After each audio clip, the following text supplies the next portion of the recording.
Hope that you're going to join us on this very first podcast for our all-in steel competition, the Halligan bar. The Halligan bar is used as a forcible entry tool by firefighters and is really our competition for our all-in steel competition, including the cast in steel for 2024.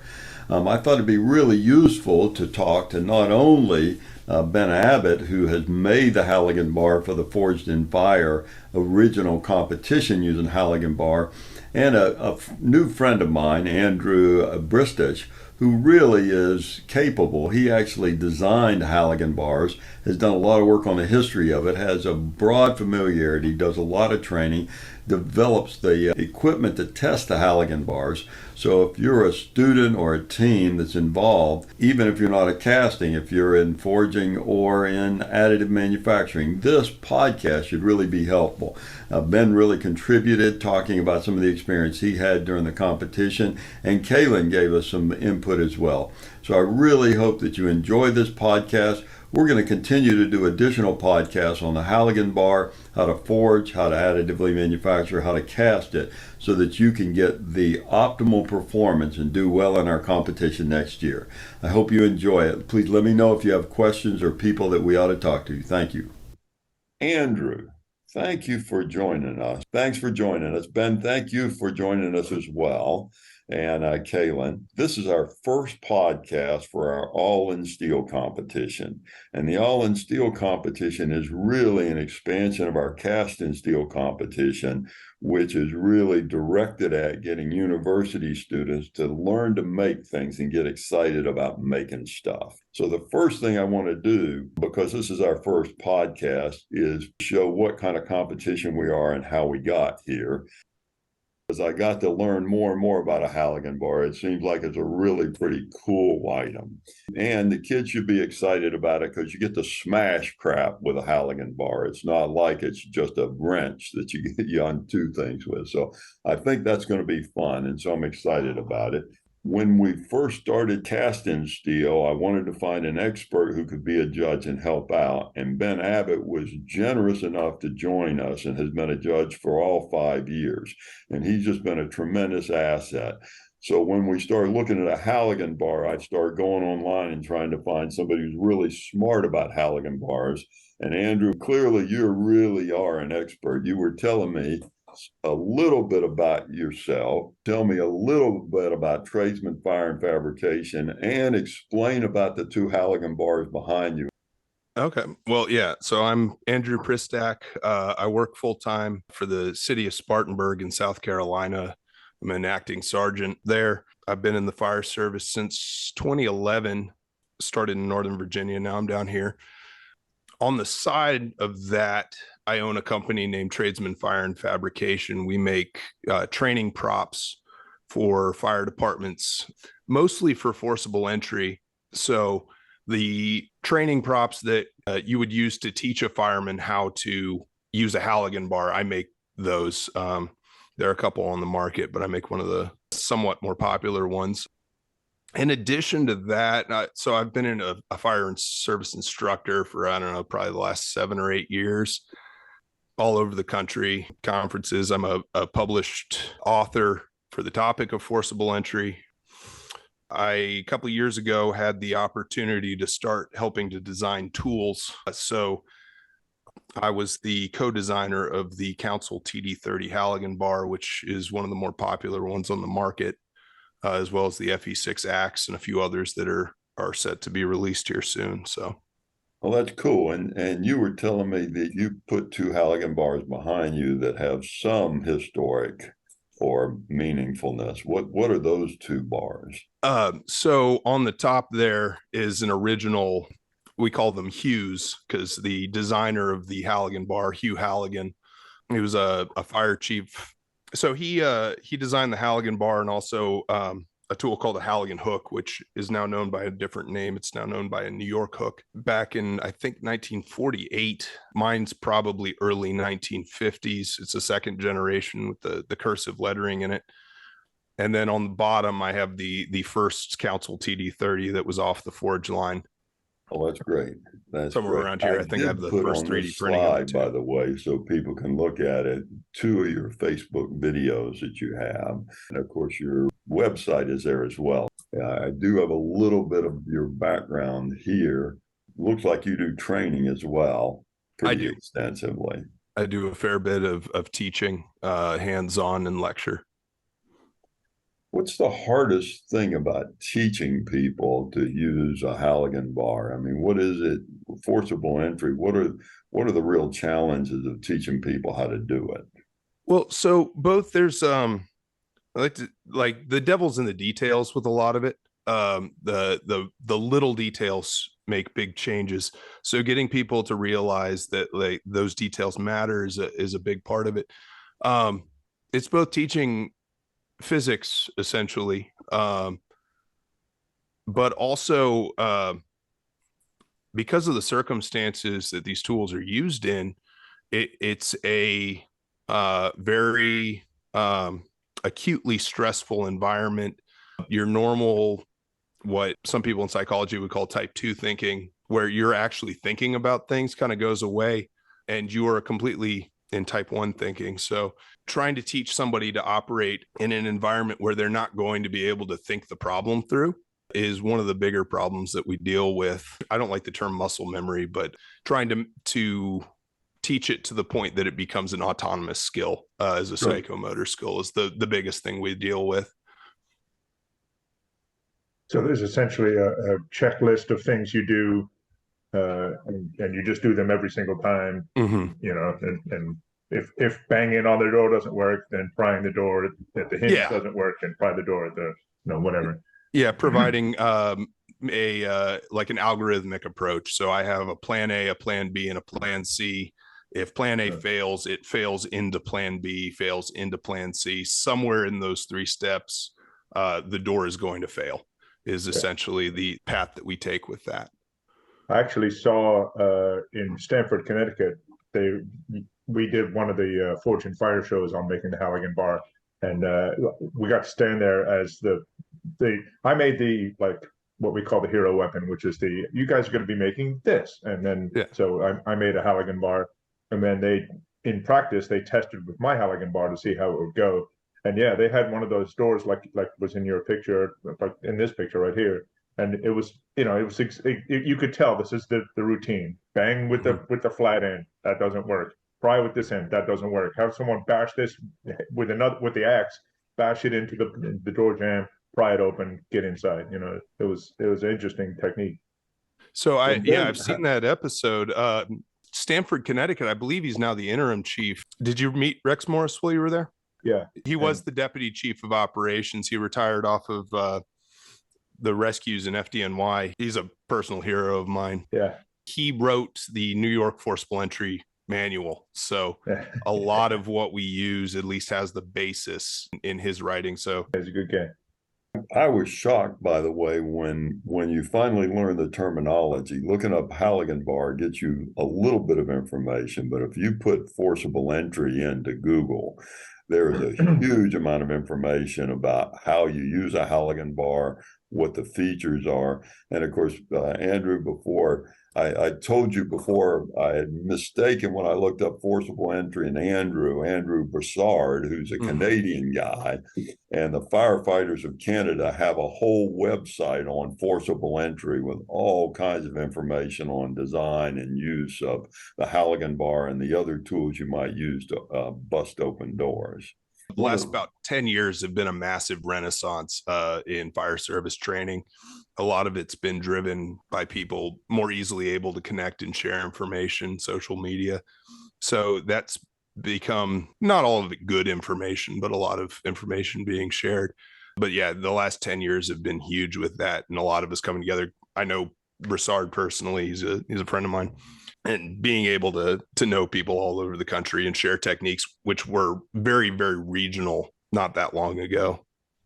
Well, that's great. That's actually how we work in our industry of Steel Founders Society. So let me spend just a few minutes talking about our competition, just so people who might watch this podcast who have no idea what we're doing, why they would be interested. One of the challenges we all face in manufacturing is really how do we attract young people to do manufacturing? The micro dirty jobs sort of problem that everybody thinks that what they want to do is go to college and drink lattes and play on a computer. And yet there's still people who want to manufacture, but they think there's no manufacturing left in the country. And as a result of that, we are so short of people that it's not clear we can even keep the lights on moving forward. So we desperately need to get people into manufacturing. So the Department of Defense, the Industrial Base Assessment and Sustainment Center, is deeply worried and wants to invest in this. So they actually supported cast and steel last year.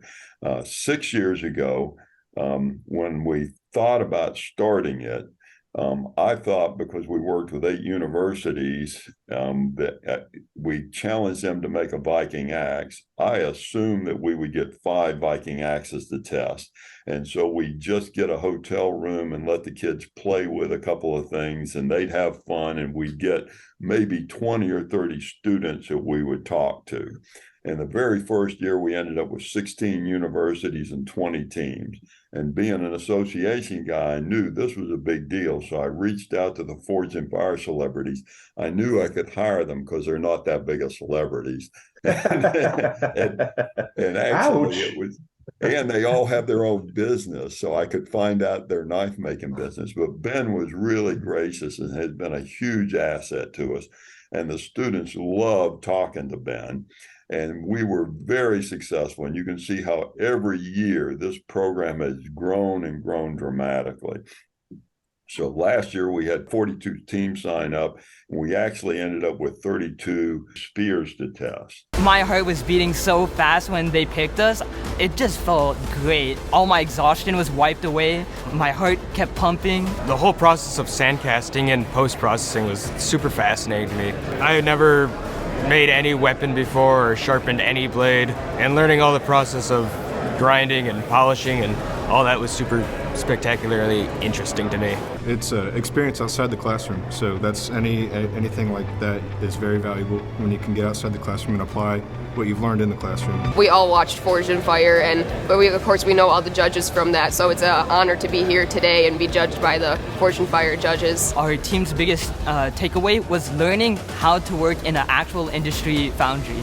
Being able to go there in person, use their materials, use their machines, and work on it ourselves, that experience was invaluable. Not only do you get the real life experience between interacting with actual industries, but if you're wanting to get into the manufacturing and casting, this is exactly what we were doing this whole time.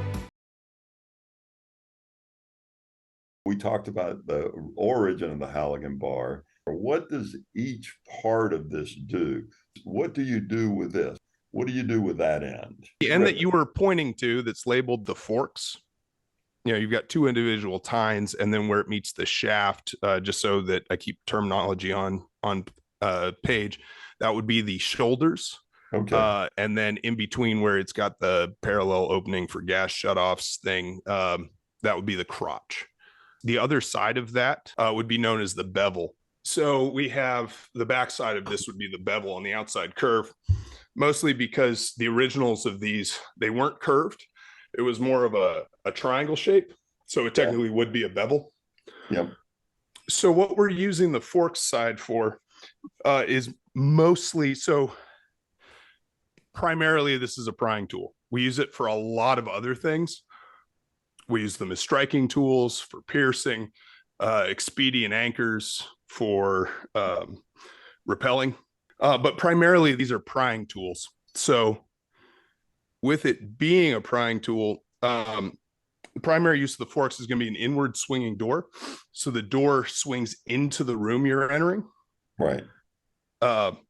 Getting between the door and the jamb, so the strip that stops the door, and then between the door and the frame, and then being used to pry the door away from the frame, breaking the lock. So that's the primary use of your fork side there. And because it has that curve to it, one side's going to get a little bit more throw. The curve is going to help you push the door out of the way. But then if you flip it around to the other side, it more naturally follows the path between the door and the frame. So every little angle on these bars has a purpose. And you can Sure. kind of tell when the bars are designed by somebody who doesn't really have a great understanding of how the bar is supposed to work. Because those little angles are just off there, or there's something missing. So I'll try my best to explain what each part of this is used for. Andrew, when you mentioned the shoulder, I did see Mhm. a couple of places where people really spent some extra effort to make that a flat, sharp corner. Yes. Why did they do So that? if you look at this one, that is a hard right angle, right? Yep. The reason being there is, so I've got this bar horizontal. This end is going between a door and a frame. I can take an axe. Normally these are carried in combination with a flathead axe. Sure. It's called an iron set, or a married pair, colloquially just the irons. But I can take that axe head, usually 6 or 8 pounds, or another Halligan bar, and I'm going to slide it across this and impact the shoulders to drive it in further. Okay. If it's rounded, I can't do that. It bounces out. Okay. And then a rounded shaft. So this is octagonal. One company, Leatherhead, makes them hexagonal. Oddly, same volume for the most part, except for the shaft. Like the heads are the same size, and it adds 3/4 of a pound, as best we can tell from weighing them. Just that little change. It's kind of fun. The octagonal shaft here is a little more conducive to sliding another tool down. Doesn't fall off as easily, versus a round shaft, which the originals were round. The octagonal shaft comes in the 70s. I believe 72 might have been the pro bar from FHU. So it's the little details here that So are you've making the mentioned difference. a couple of times how the curve of that fork is really important. Mm-hmm. How much tolerance or wiggle room do you have in getting that curve right before you really start to notice that it's feels off? Yeah. So I've never seen one that's too aggressively turned. Occasionally you'll see ones that are fairly straight. The problem becomes, think of a door jamb, 1/2 inch or 5/8 of an inch thick. I have to go behind that, make a hard turn, go 1 3/4 inches forward. So, or on an outward swinging door, I have to come in, move 5/8 of an inch to miss the stop. So I really don't want an offset less than 1/2 an inch between this surface here and like how much this curves over. These are usually about 6.5 inches long. There is some variation on the market, but that's about the average. It's interesting to note that the curvature on the outside of that is way more than the curvature on the inside. Mhm. Like all of the tapering happens on the outside curve, and the inside curve is pretty flat. Yeah, so that's not the case in all bars. This one in particular is made by Council. It was the one I co-designed. We did that for a reason. So you'll see this little bump right here.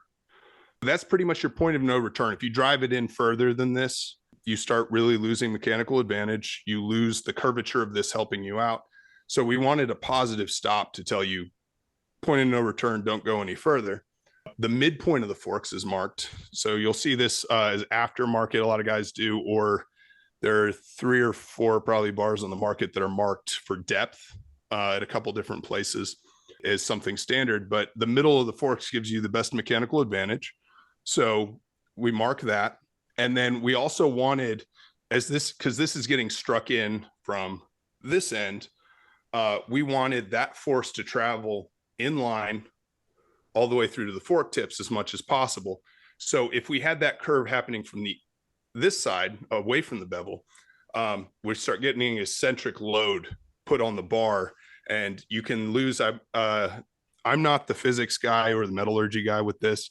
Some friends of mine, though, do have, specifically one who has his master's in physics, calculated out. We were losing up to 10% of our force by putting it eccentrically into the bar instead of axially.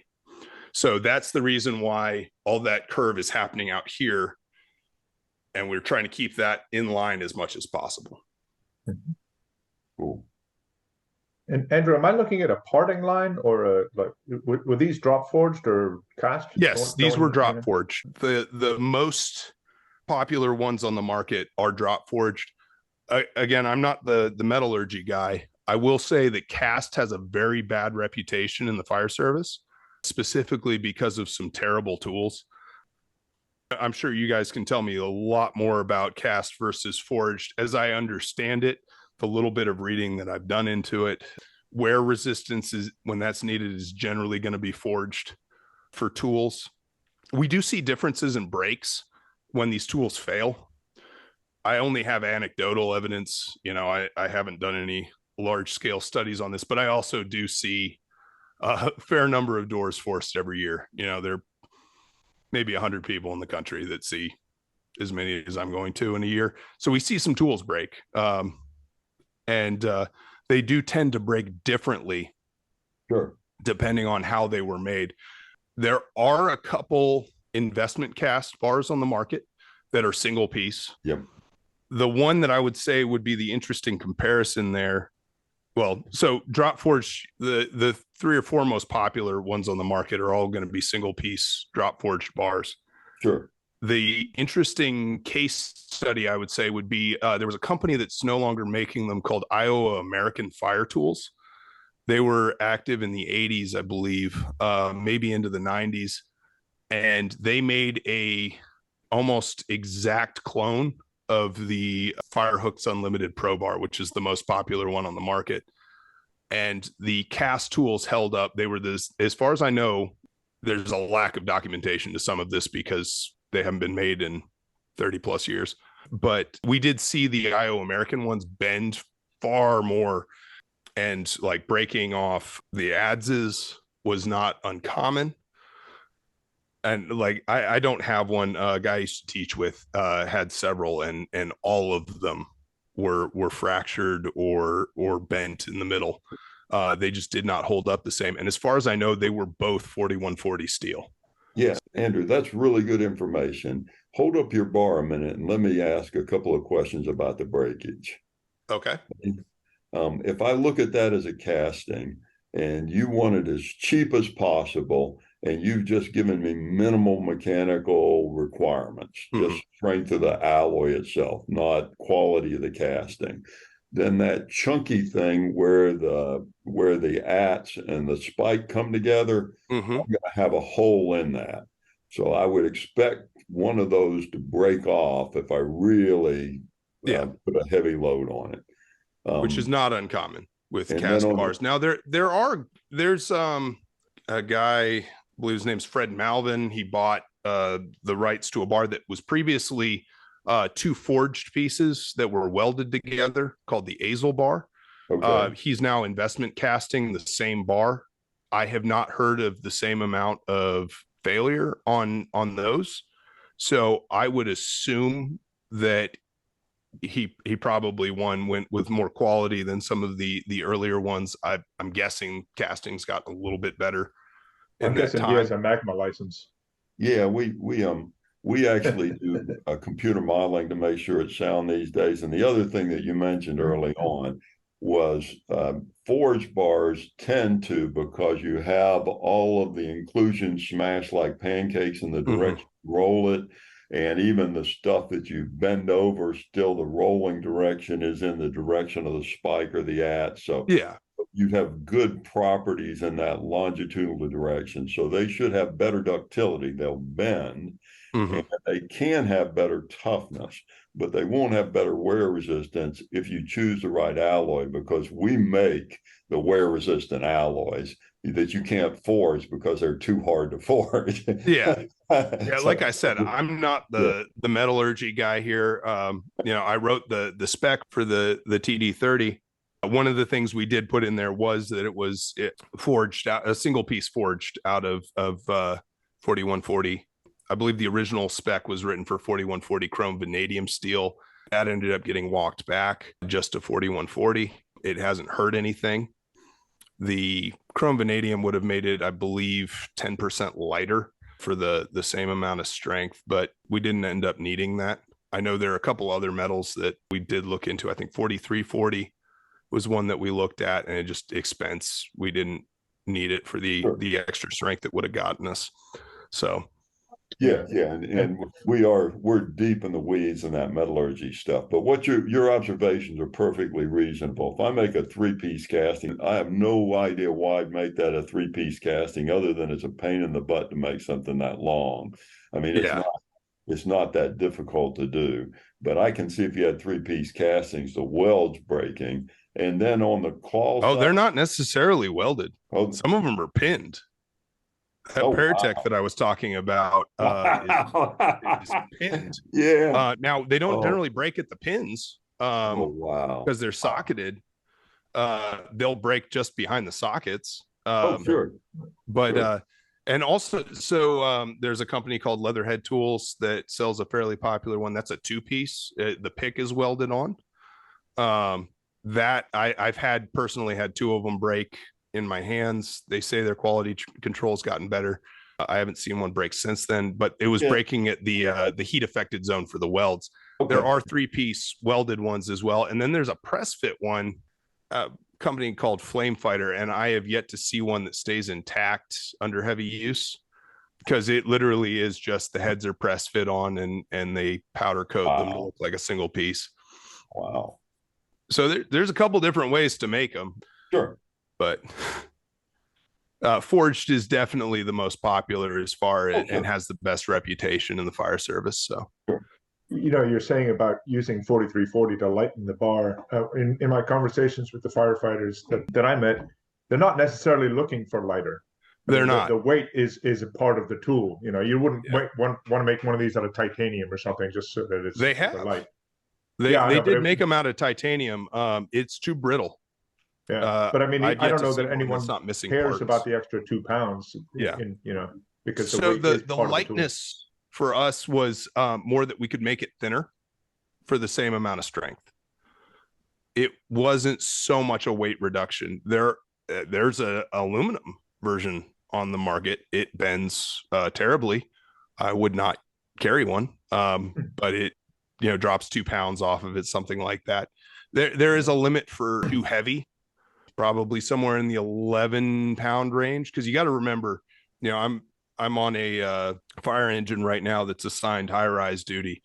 I'm looking at 110 plus pounds worth of gear and tools to carry up for us up to 18 floors. So Andrew, I thought in terms of the design of the bar, why 30 inches? Why not 36? Okay, great question. A little more leverage. Because they do come in different lengths. Down to 24 inches is about the smallest production one that you're going to find, and out to 72. It's called a Lincoln bar. The most popular is 30 inches, and like the original, mine is 33 and a half inches. But they standardize at 30 because most doors are 32 to 34 inches wide, and I have to be able to manipulate the tool inside the door frame. Okay. That makes sense. Then on the other end, you haven't told us about the adze and the spike yet. So they started out flattish. There are 2 main types. There you have a curve, and then you have a flat adze. So the ramp where it's sharpened down, we call it a ramp. I'm not sure what the terminology would be to somebody who makes tools, but where it's thinned out to sharpen it is on the top side for most curved bars or curved adzes, and then it's on the bottom side for flat. I would say that the curved with it on the top is better. You get more surface area in contact with the jamb. So what we're using this for is I can put it between the door and the jamb strip, and I can pry down and separate the door from the frame. I can also, this has to be very, very thin. So this is 3/8 of an inch thick on this one. Some are thicker. You're not going to really find any thinner than this. They do start to break just from us grinding them down to see how thin you can get them. But yeah, for the most part, so we can pull back and get extra throw, 6 inches of throw there at max, or we can roll down and 2 inches. This is another one of those critical dimensions that's going to matter, is it's 2 inches wide here at the end. A door is 1 3/4 thick. So when I roll down at max, I get 1/4 inch of daylight for me to then insert usually a flathead axe or a wedge to capture that progress. If this is thinner than 2 inches, there is one on the market that I know of. Firemall Tools makes one that's 1.5 inches wide here. I'm not sold on that idea. 2 inches wide is industry standard. They do make them out to 3 for other purposes, but for a standard Halligan bar, 2 inches wide at the front, 1.5 inches at the base. So the further I insert this, the more mechanical advantage I get, because it goes from a 15-to-1 mechanical advantage to a 20-to-1. Sure. As far as the pick here, you'll see it referred to in some literature as a pike or a spike. I think the proper term would be pick, but Okay. The sharper you make this end, the better, because it's going to concentrate your force. So we're using these to break glass. In some cases, if you're looking at like tempered hurricane glass, that has to be incredibly concentrated force to break through it. And then also, I wouldn't make this too thick, about 1 inch at the base, because we're also using this to do stuff like pulling manhole covers. You see the little oval slots in the top of a manhole cover. We'll insert that in there. Also, we'll use this as an expedient anchor for rappelling. If I have to, say, de-ass the building very quickly, I can wrap a bailout rope around this and slam it into the floor and then jump out of a window. I need that to hold, so I need it to penetrate fairly deep. And to do that, it needs to be fairly slender. I've seen during a vehicle rescue on the show, they use it to pop 2 tires so the car wouldn't roll around when they're trying to pry the door open. Yes. And it was amazing. One pop. It was amazing. Nothing is as embarrassing as this being blunt, because some of them on the market are blunt, and trying to take a tire and watching it bounce. So I was going to ask, what are some of the other uses of the Halligan bar? We've mostly been talking about opening doors, but popping tires, what are some other common? So we are using them for a lot of different things. Striking. You occasionally see them with built-in striking surfaces. I don't recommend that, just because I can put all of the force or all of the weight of this bar in line and strike with 10 pounds of force, 10 pounds in line versus like 1.5 pounds at this end. But you do occasionally see striking surfaces built into them. So using them to strike other tools, we can use them to as a battering ram. We can use them as expedient anchors, popping tires, breaking glass. We use them as a gas shutoff. If you look at a residential gas shutoff, it's like a rectangular block. You sit it in there and you twist. I've used them as lash them to other tools, to use them to extend leverage. We occasionally will use them as a picket for something to tie rope off to or secure a ladder against on really, really soft ground. We'll use them to break masonry in some cases. You'll sometimes see it advertised that like there's a nail puller kind of built in right here. I've never had to pull a nail with a Halligan bar. I'm not sure why. Yeah. But another thing, so this distance right here, we can use these to pull locks. So I think your normal key and knob residential lock that most people have on their house or apartment, the cylinders in the handle, I can sit this gap here. If this is 1 1/8 or more over, you'll notice that it kind of is flat here and here. So those shoulders sit over top of a residential key and knob lock. I put an axe behind the bar, slam the bar to the door, and it pulls the whole cylinder out. And then I can take a screwdriver or a pair of pliers and manipulate the lock and open the door without causing a whole lot of damage. But a lot of bars are 1 inch or 7/8 of an inch or 5/8 of an inch between those two tines. So you can't do that. You'll see a lot of the older pro bars, people have taken like an arbor grinder and ground out that space so that you can do it. Yeah. So Andrew, on the other end, the head where you got the pike and the adze, I saw at least one thing where there was a concern that somebody had rounded that off, and obviously it needs to be, they seemed to indicate it needed to be flat so that you could hit it with your axe or hammer and really transmit the force.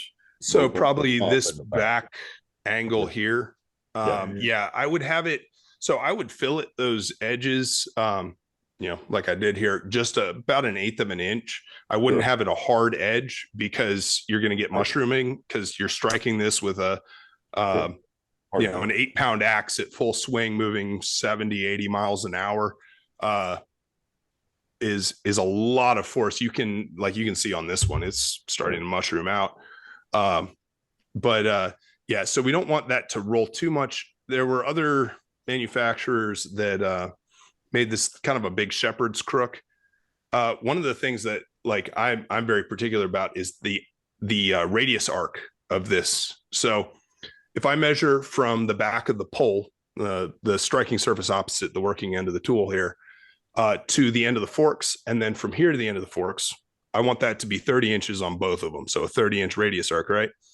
Because I have to be able, in no visibility, very smoky, hot conditions, to be able to put the forks of the door on the door face of an outward swinging door and know that this is going to steer right between the door and the frame without catching either one. Because if I get caught in it, it's going to slow my progress down. So it's one of the reasons to have it curved, but that curve is very particular as far as what it needs to be. I would say it has to be a 30-inch radius arc. Some manufacturers obviously disagree because they make other variations, but yeah, I would say that angle is very, very particular. If we have a second, I got the picture of the one I made for the show. So the one on the right obviously is the one I made. Yep. So probably 36 inches long. Yeah, so the problem is I had to forge the end. So I started with the adze and spike or pike end, and then I had to forge the forks, and I had to dead reckon the amount of material in between to forge out because I'm working out of a small forge. I couldn't do this, so I had too much material in the middle was the problem. And in order to get the let's see another picture. In order to get the enough mass at the end for everything, this picture here is I upset the bejesus out of the end, so that what's on the left hand side is going to be the pike, and what's on the sort of right hand side is going to be the adze. And it's hard to tell in this picture, but it's essentially like, I don't know, 2.5-inch square if you looked at the end. And I started with like 1.25-inch square bar. So this has been upset. I put an anvil down on the ground and heated this end up and just was bashing the heck out of it onto that ground anvil. It took me 8 hours to make this bar start to done. I was so tired, and then I had to put the anvil back up on the stand because I was doing it in the studio. That's incredible, Ben. That's wild. So you're saying that the people who are going to do forged in steel and make a Halligan bar are going to have to really work at it. It's going to be non-trivial. Well, yeah, I mean, I did this in 2019, but it was the limit of my abilities within 8-hour day to get this thing to this spot. Wow. It was a lot of work. I can imagine. I had never thought about that, because there's a lot of variability in the lengths of the originals, and the first examples were hand forged and then into drop forging. But I had never considered that. Yeah, trying to guesstimate how much material would lead to a couple inches here and there. It's that the idea is you get it right on your third one. You know exactly how much to start with, and so it's a lot easier. This has been wonderful. Thanks, all of you. And we will return and do some more fun stuff. Sounds great. Thanks. This was a really interesting conversation. As you can see, Andrew is really dramatically knowledgeable about how a Halligan bar operates, what are the critical design features, what are the expectations for performance, what are some of the failures he's had in the past. I look forward to having Andrew back on with Ben and exploring this in greater detail, including how would you test it, how do these bars fail, and even how are they tested. So sometime soon in the future, we'll have another podcast that you can watch. Thanks for enjoying this one. Thank you.